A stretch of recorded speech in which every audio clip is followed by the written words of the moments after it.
Hey everybody, welcome to this edition of Take 5. Today I want to talk to you about investigation planning. We do a lot of mentoring and guiding of individuals who do investigations, for example, for HR companies or internal investigators or internal HR people working within an organization. And as a result, we often have discussions with them about their investigative work and how they're going to approach an investigation.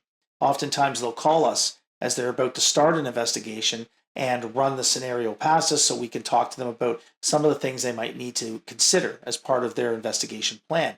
And putting together an investigation plan is critical to being successful as an investigator. Now, I know there are simple cases that, for example, I could investigate where I don't really have to plan it out very far.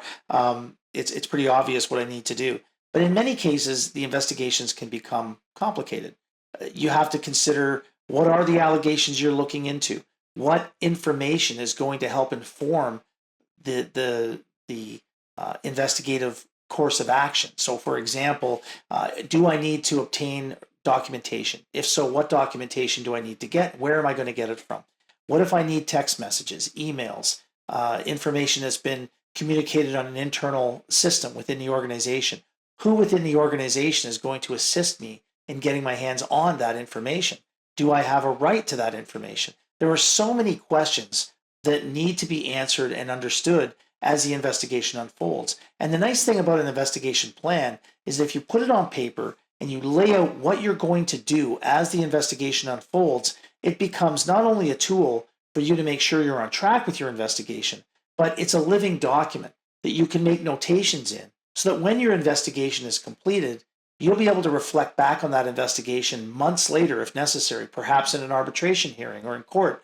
Now, you're not going to end up in those places often, but it's really nice when you do to be able to go back and pull up the notes and the information that you had that helps to explain why you did things the way you did. Because we all know that it's pretty common for investigators to be criticized around the way in which they undertook their investigation, right? A lot of times, investigations are or allegations are difficult to defend on their merits. And so people will turn to criticizing the process, criticizing the people who implemented the process. So having a plan and a solid outline of what you're going to do and how you're going to do it not only helps you to navigate your way through the investigative process, but becomes a really important document that you can refer to after the fact. Because, if you're doing dozens and dozens of investigations, you're going to forget, right? I mean, it's going to be very easy to forget a case that you did a year ago,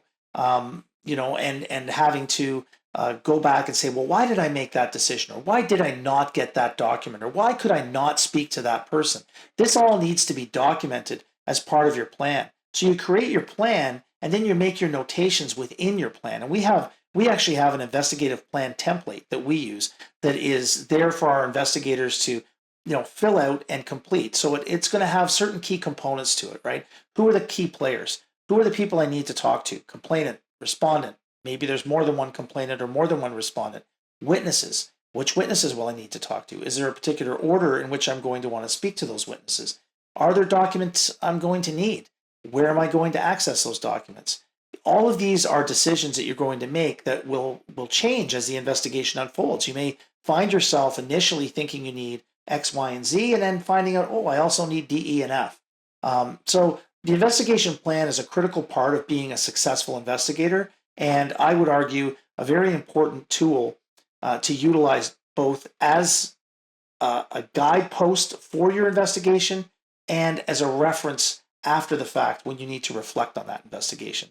So plan your investigations, document it, and hold on to that documentation, and you'll be a lot better off in your investigative process. So thanks very much for listening, and we'll see you next time on Take 5.